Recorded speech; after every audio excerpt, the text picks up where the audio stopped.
Oh, and there we are. Now we are live. Welcome everyone tonight to another edition of Afterburn Soccer Show. Well, I went blurry all of a sudden there with my camera. That's weird. Yeah, we'll see about fixing that. Anyway, welcome everybody. It is excited to be back. It's been a weird few weeks here. Let me get my camera here pulled up here. All right. And figure out what's going on with my sharpness. All right, well, anything, nothing. Oh my lord! Oh, there you go. Boom. All right. Okay. Good. We're back. Video working, audio working, and I'm here with a good buddy Ishmael Belcora. You can follow him at Belcora Ishma on X or whatever it's called now. On Twitter, previously known as Twitter. And, of course, I'm Nathan Hill. I'm the host here. You can follow me at Nathan J. Hill there on Twitter. And, of course, get your some updates and articles and stuff at afterburn.soccer, our Substack site, and where we like to break down some of these results and actions and things that's happening. And it has been a weird couple of weeks for FC Dallas fans after the disappointment of that loss against Inter Miami that went to PKs. FC Dallas has had a long break. They were supposed to play this past weekend, but then Philadelphia advanced in the Leagues Cup, so that meant a rescheduling of that game later on in September. So it's just been a waiting game for Dallas fans and watching Inter Miami steamroll through the Leagues Cup. Although it looked like it was a great final, really competitive final in the end, but Messi didn't waste much time in winning his first title here in North America. Wow, interesting storyline. So here's what we got to look through the show today. FC Dallas, of course, prepares to play Austin. Welcome Austin FC at home this weekend. And then North Texas. Meanwhile, we can also touch upon them. Another a loss in PKs this past weekend as they played the Tacoma Defiance and played. Apparently a strong game, but could not keep their lead and then lost in penalty kicks once again. Although they signed Diego Pepi today, and so we'll talk a bit about that. And, of course, we can talk about what's going on in the rest of the league with Savarese out as Portland Timbers head coach, or what that might mean for the coaching changes across the league and things. So, anyway, some interesting stuff to get to. But let's just start with FC Dallas is in action again this weekend against Austin FC. Ishmael, how you feeling about it? You ready? You ready to see FC Dallas on the pitch again? Well, we're finally getting all the players back healthy. Like the majority of them were back for the Leagues Cup game, and I think it showed because we were able to keep up with the eventual eventual Leagues Cup winners. And I think it signifies a lot about like how much dire straits this team was in. That the team that is in the third of the East currently lost 4-1 to Miami at home, and Dallas was able to almost win that game if it weren't for a little bit of Messi magic. And I think that signifies that in the next coming games, hopefully, Dallas is going to be able to pick up steam and get back on the top of the line of the playoff line. And, I mean, we're only 7 points from second place. This Western Conference is kind of insane. And we have a little bit of a buffer between us and Kansas City and Portland. So it's not like we're out of the playoff race. I definitely think there's a lot of room to grow into this team, and with everyone back healthy, and with a little bit of a break, hopefully they'll be able to hit the ground running. And looking at the schedule ahead, I know there's a good number of games for FC Dallas at home, so there's really a chance for them to gain a lot of ground on those in front of them, and then still some things on the road as well. They have been a pretty decent road team this year. So yeah, I mean, I think they're healthy, but other teams are going to be healthy too now. I think I'm hearing that Austin FC is also mostly healthy at this point as well. So That'll be an interesting wrinkle. But yeah, I think from what we learned about the Leagues Cup play is that FC Dallas really did use those games to sort of get some new ideas on the pitch to open up some freedom. We saw the emergence of Bernard Kamungo, Yeah. who looks like I mean I know Paul Areola is healthy, but do you start Areola over Kamungo, or do you try both of them, and keep O'Brien on the bench? A lot of guys are in form right now, so it's going to be interesting for those coming off of injuries to try to win back a spot. I mean, I think that you can play both Paul and Kamungo. I would think that that is what they should go with against Austin. I think if we drop Kamungo to the bench, at least currently with the form he's in, that would be ludicrous. But the other thing that's important is to continue playing Velasco in the middle. Velasco had been basically useless for like the majority of the beginning of the season and wasn't playing up to par. And as soon as Nico had the idea of playing him in the middle, like he worked magic against a player like Busquets, and they played really well against Mazatlan and Coxa with Velasco in that center. And I think that with Velasco in the middle, and then you have both Jesus and Kamungo playing well. Honestly, I would like to see Ansa play at left wing. I don't think he's been perfect, but I think that Ansa is a kind of winger that we don't that isn't like the rest of the wingers, where he's strong on the ball and like he has kind of a verticality that's much more strength wise than Oberon. It's about like keeping the ball with him and like not letting anyone take it from him. I think that's a winning combination, and I think that to enter the game against Austin in a lineup different than what we played against Miami would be very, very confusing. I had my chat box covered up here, and yeah, here's Todd throwing some shade at Ishmael. Ishmael does Also until Paxton came on, Todd. Like it was more Paxton than anything. Yeah, I mean, yeah. So Velasco in the middle has been a revelation, and I think you're right. I mean, I think he'll probably still get some time there, depending on the opponent on left wing. But I don't know how you go away from that. I mean, it does leave Paxton sort of out of the mix, and that's disappointing. But let's be real. Like Paxton's been solid this season. I think he's been good, but we still are we need him to be that a little bit more of that attacking presence that can break teams down with his movement, with his passes, his vision, and he hasn't quite been able to put that on. He draws fouls. He's certainly in the midst of it. So maybe Sebastian and Paxton, they fight on that spot next to Velasco, and then of course we're all waiting too to see, I was practicing all day. Ieramendi, Yeah. who from Spain, who should be a legit guy there. Apparently, last week he was just getting. Not he wasn't in training yet, but he was in Dallas and like doing some work like inside. So I think that. I'm gonna be honest. Probably one of the bigger revelations this season, besides Kamungo and Paz being as good as they have been, is probably Quignon playing as good as he has been.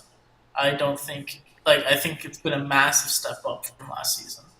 That isn't to say that you don't play Ieramendi, but I do think you have a little bit of wiggle room to get Ieramendi completely up to par. I think that we have 10 games left.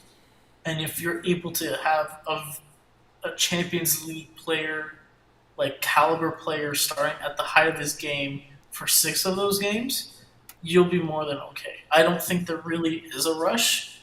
And I think that Facu has done more than okay at that position. So, that's why I'm looking at the lineup that we had against Miami. Maybe if you want to sub out Oberon, I completely get it because he's been a non-factor for a while. But I don't see a reason to change anything of that lineup. What worth noting as well, like this game, like it's important for Dallas to get back into the swing of things to make it to the playoffs. But this is also a game that will determine Copa Tejas. If we don't win this game, we don't win Copa Tejas. Like it's a must win when it comes to Copa Tejas. Well, looking back, and we've had those moments in the season, and there's still plenty of soccer to be played. But we question sometimes just, roster selection. We question the mix of players, what's been missing and lacking. And I just got to give credit to Nico. I got to give credit to the front office. I mean, even a guy like Sam Junca has been a steal signing that has really been an asset to this roster and stepped up in big moments, which is what you want. It's what, and of course I don't know that he's going to beat Farfan out, but you want it looks like every player is competing for spots, which is the perfect, and getting minutes and getting some minutes. So it's just like this perfect combination that you want, where even guys could are going to get on the field. Frankly, I don't know why soccer has kept the 3 sub rule for as long as it did, because I love that they can sub more players and get more guys on the field. I'd be curious to see if the data holds out for less injuries or something like that. But I mean, it just gives guys opportunities where sometimes you wouldn't get opportunities before for some of these players. And so, still, of course, it's a challenge for coaches. I think against Miami, you do question some of the subs as far as, were they ready for the moment? Were they up to the speed of the game? It's tough. It's tough. Maybe one less foul and we get out of there with a 4-3 win.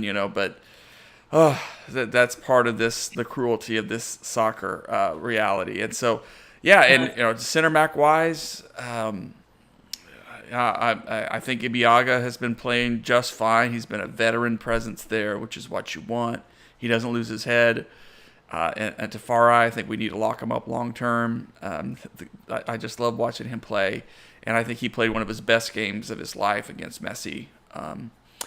But yeah, that's we'll see. Yeah, and I think that the players, like I'd say that the 3 players that have been underperforming so far this season have been Obrian, Paxton, because he's just not 100%, and Siki.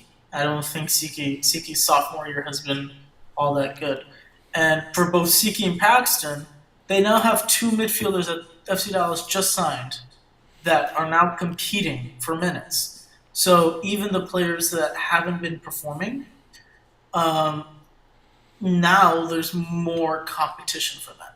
And I think that that's going to push hopefully that's going to push both at least Pax and Siki to play at the levels that they were playing at last year. Both Pax and Siki are 2 players that I definitely think the front office are looking as tradable assets next season. I mean, this offseason. And I think that this is a very important 10-game stretch for not just those 2 players, but players like Obrian, players like Quignon, like Junca. Those players are at this point in the season where they're not only playing to get the team into the playoffs, but also for contracts. And I think that hopefully, with that as an incentive, the team will continue to play at the level like they did against Miami. Yeah, those are some good points. I do think some of this. I mean, getting a guy like Liam Fraser, who won't count as an international spot, as a Canadian, but has national team experience, and gives you a lot of flexibility. It gives this team going forward if they decide to cut ways with Jose Martinez, or it would open up this international spot to play with. And of course, Iyaramendi is. His contract only runs to the end of the year with an option for next year. So you really are kicking the tires on a legit guy who's spent time at Real Madrid and is going to be an interesting addition to this locker room, who could be perfect or could, you just, all right, well, we gave it a shot for 2023. I love sort of that creative roster building that's going on. And all these pieces here. I hope we don't trade Paxton, but I know that it could be the kind of moment where he needs like a Kellen Acosta to go to a different setting to figure out how to unlock his next level in his game. And he's been good. He's been solid this season. We love to fight. He really fights for this team, but at some point you want to see him take that next step. So several of these guys. And Obrian, man, I was ready to let him go at the beginning of the season, and now it's like, hey, give him some minutes, and he starts to look good again. He has a real purpose, as Jose always says, on this team. So a lot of options. That FC Dallas can sort of put themselves in a position to maybe even field offers for a wide number of players and see what works best for them and how they want to proceed. That's some good flexibility and good competition, as you said, going into the rest of these games. I mean, so looking at Austin, they lost this week, right? 6-3. Gosh, and they lost to St. Louis. They're not in a good place as a team. Of course, that scares me because it's still going to be, bragging rights. Here's a chance for Austin to just come in and just eke out a draw with us, and make life miserable. And then what's the one thing that they're playing for this season? Yeah, they're in the lead for Copa Tejas. Like that is the one thing that they performed well at. They got to play Dallas and Houston at 2 times when both teams were shallow in numbers and got 2-3-0 wins against both teams. Like, now Austin's in a position to win that trophy, and like this game is gonna be one of those important games.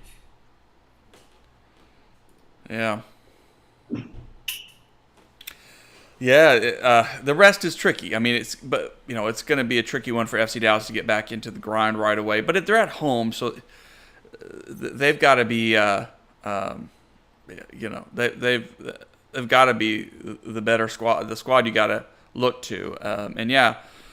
Ferreira, I thought he had a good Leagues Cup and really great Leagues Cup coming off Gold Cup. And of course, we heard these rumors about Ferreira maybe going to La Liga, and evidently just maybe some smoke, maybe just some internet chatter. It doesn't seem like it's, and the deals were sounding weird too, like a loan with an option to buy, which FC Dallas wouldn't take that.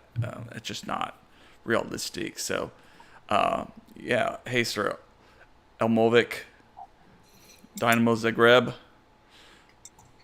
I don't know. I don't think I really follow them too much. But welcome to the show. We're talking about Major League Soccer. Of course, Messi over here just won the Leagues Cup, this special tournament, and he performed as billed. I mean, let's just say that goal against Nashville is just cheat code. It was just a cheat code. It's not fair that there are human beings who can just do stuff like that, where other people have to work their whole lives to be skilled enough to even get a shot on target, Well, let's shift over to before we do some predictions and things, to FC Dallas's reserve team, North Texas Soccer Club. It has just not been their season. I think at this point it's been weeks enough that we can say that letting go of Javi Cano as head coach really didn't fix any of North Texas's problems. It's a young team. They have reinforcements now, some fresh faces, exciting young striker from Argentina. Just announced today that they signed Diego Pepi, the little younger brother of Ricardo Pepi, who's playing for PSV now in Europe. It's a nice talent to look at. Doesn't have the size of his big brother, but could really have potential to grow in his role as a striker. So overall, North Texas continues probably offensively to be all right. It's just defensively these mistakes at key moments in the games that turn into goals for their opponents. Games where North Texas dominates and then just makes those mistakes, and they end up drawing a game which they were leading for the majority of the match. It's a young team, so maybe that's expected, but I think the new interim head coach, John Gall, was hoping to work on those kinds of things and make improvements. And so far, it's been kind of more of the same. And I think North Texas's postseason hopes are on life support if they have not vanished already. Yeah, I mean, Ishmael, I don't think we've got a chance to talk about, Cano's departure and where this team is. I mean, what was your take of what FC Dallas was wanting to see more of, and kind of where North Texas is? Because at the end of the day, too, I think, like, North Texas isn't a failure. It's doing what it's supposed to do, is getting young players minutes, a chance to grow and develop. And Bernard Kumungo is just one example of the success of that pipeline. And I think there are going to be more stories like that to come. But just what's your take as you've been watching North Texas these past several weeks? I mean, I don't think that the process of firing Cano was because of results. Like, I sincerely doubt that's why. I think that it was more of just recognizing that his ability to coach this team wasn't something that the FO or the coach or Nico thought that was something that worked for what they wanted. And I think that the purpose of North Texas is to develop these players. From the little I've seen, I think that the team hasn't produced that Kumungo. And I think that this team hasn't even produced a Mulatto. And I think that that is something that probably does concern the FO a lot. Like, the two players that I think have probably played up to snuff to maybe possibly get that invitation during January is Sante, and that's mainly because of how good he's been for Haiti, and maybe Deshaun Rose, and that's about it. And I don't think that anyone else has a really, and Deshaun Rose is out for the season, and Right. that's going to be a hard sell. I think that there have been a lot of players that have gotten opportunities this season that have had sparks. You've seen a little bit from Pundika, Garcia, a bunch of the homegrowns that they've signed. But at the end of the day, the best part of the season for me has probably been giving minutes to players that we know have brighter futures, like Mulatto and Endeli, more minutes. And I think that this season has shown which players are probably going to stay and which ones are going to go. I am interested in the signing that they've made recently. That Tabonare player came from a team out of nowhere, Portugal, I think. And you signed both Dylan Lacey and Diego Pepi, and you signed that Argentinian youngster, Taboada. So they're definitely making those kinds of signings at this point in the season signifies that, again, as we all know, this team is building for the future. Those are signings that you make not to make a playoff push, but to get some players locked up for next year that you think might be able to contribute. Mm-hmm. Yeah, I agree with you. And even a guy like Pondeka, I think it's taken him, and of course we did an interview with him at the beginning of the season on Afterburn.soccer. I recommend you go back and look at that, because it's taken him a while to really kind of get his to get acquainted with the league and the style of play.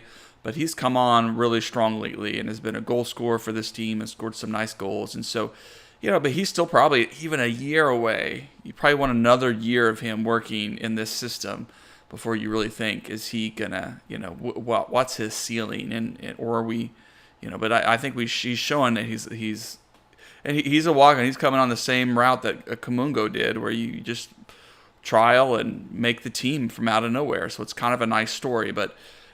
It's an interesting place right now for this team. They've played a lot of academy guys. They've gotten a lot of minutes to these guys who sometimes have played better than the quote unquote professionals. And so like guy like Nairobi Vargas has been really exciting to watch and in moments, but are still some very young guys who are going to take some time. So yeah, it's just an interesting place where that team is, because on one hand, the head coaches in the front office say we want a team that wins. We want to have put these guys in playoff opportunities and stuff, which is great.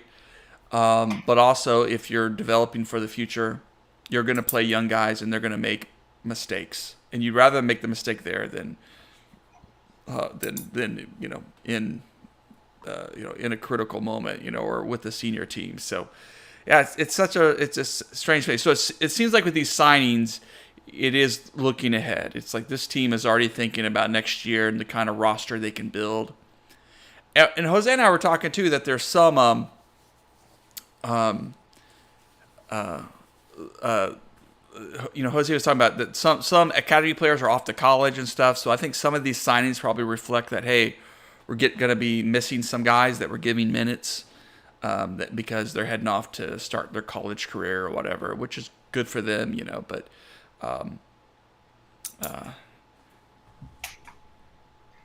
yeah, all right, Todd. I think Sir Elmovic has already departed the stream. All right. But yeah, it's such an interesting place to be, and I like Diego Pepi. Even his contract, I think, is just a year or so. So it's gonna be interesting to see how he will develop in this system, and of course, what kind of head coach they go looking for next year. I don't know that John Gall is that choice for them, maybe, but I think they're going to go out and look for someone again that will fit their profile. What was nice about this season, it seemed like that Javi and Nico had the teams playing in a really similar fashion. I think that it's actually possible that they do end up going internal, like either staying with Gall, or if it's not Gall, then going with Michelle or another academy coach. Because the last two coaches that you went with that were outside of the FC Dallas coaching pipeline left very quickly, and I think that will be a signifier to the FO that maybe it's worth it to stay internal and keep the talent that you have. And I think that there's another thing to say about being able to keep the talented coaches that you have and giving them those kinds of opportunities. I feel like that's probably something that they're doing with Gall, because Gall's been with the academy for years and years on end. And that's why you want to give opportunities to those kinds of coaches. And I think that it might not be Gall, but I think it might be one of those coaches that they pick from internal, maybe the academy director Hayden, if that's a position that he wanted. That's something that I see as a possibility as the year goes on. They make those decisions in the winter. Well, so North Texas will continue their campaign this weekend, and I from what I was looking at earlier on the MLS Next Pro website and kind of the standings, it's a tough situation for North Texas if they're thinking about. Right now they have 27 points, and they're still the final seventh playoff spot is Minnesota United FC 2 at 36 points. So not 9 points. They would have to really go on a nice run here. But also, Minnesota's played 23 games, and North Texas has played 24. So it would be really, really tight for the team to make up that ground, and they'd have to really overperform their numbers. Yeah, here's Todd saying maybe they should have hired Javi Morales. He's having too much fun coaching Pepi. Coaching Messi. Yeah, that's right. Meanwhile, across Major League Soccer, the big news that just dropped is that other than New England selling goalkeepers for crazy money, good for New England. Although they're embroiled in this coach controversy too that no one really knows a lot about. Bruce Arena, possibly being under investigation. I haven't heard if that's if there's more information on that yet. And then, but also today, Portland Timbers firing Savarese, who was a good head coach, right? They're winningest head coach in their team history. Took them to 2 MLS Cups. They did not win, but they won the MLS is back tournament. Good for them. But yeah, and I even felt like his teams getting to the MLS Cup was really a kind of a benefit of a pretty strong roster that was already in place. Because I don't think any of their signings in more recent years have necessarily been the best. I don't know what their team building model has been. It seems like they really have just been relying on their aging guys, and that runs out. Time runs out on that. So what were your thoughts on that? I mean, it shouldn't be too surprising, right? They were 10th place. They're 10th place now in the Western Conference. Just not the way they wanted this season to go, right? Yeah, I mean, it's not been a good season. They just lost 5-0 to Houston. I feel like that's enough of a signifier, especially they had another player, I forget who it was, that was like requesting to leave and was talking bad about Savarese. So I think he possibly also lost the locker room. Maybe Austin should hire him. Yeah. Well, that's the question, because like this weekend, if FC Dallas trounces Austin with the season they've been having, I know they've had a lot of injuries, but maybe the front office at Austin starts to say, hey, I feel like maybe if Wolf can get his team to win the Copa Tejas, and eke out some results, he'll keep his job. But if he gives up another, 6-3 loss against St. Louis, it's not good, for any team. Yeah. Yeah. There has been a lot of drama in the Portland front office. Heard a little bit about that from a insider a couple months back, but a lot of drama up there in Timbers land. Well, let's turn back to Austin FC before we wrap up the show for the day. We appreciate everyone's comments and questions and responses. It's kind of good to get this going again. Get the podcast vocal cords moving again. What are our predictions for this weekend? As Saturday, as Austin comes to town to Frisco, what are we going to see? What's the end score going to be, Ishmael? I think it's going to be 4-1 Dallas. It's going to be another smacking, and then Wolf is going to get fired. Yeah, I'm going with a. I don't like to get greedy. Like, I'd be happy with 2-0. I'd be very, very happy. But I think 3-0. I think FC Dallas is going to have a little bit of a slow start, but then once they get into it, Austin is going to be tired. Austin's going to be a mess. Austin's going to collapse, and Kamungo will score yet another goal, and maybe a brace to Ferreira, or at least a goal and assist. But all right. Well, we'll leave it there. Ishmael, thank you for sharing part of your evening with us. Thanks, everybody, for oh, good. That's before. We got to get some cred to you, Ishmael. All right. Well, yeah. All right. Good night, everybody. Thank you. And please like, subscribe, and, of course, follow us at afterburn.soccer. We'll see you next time. See you.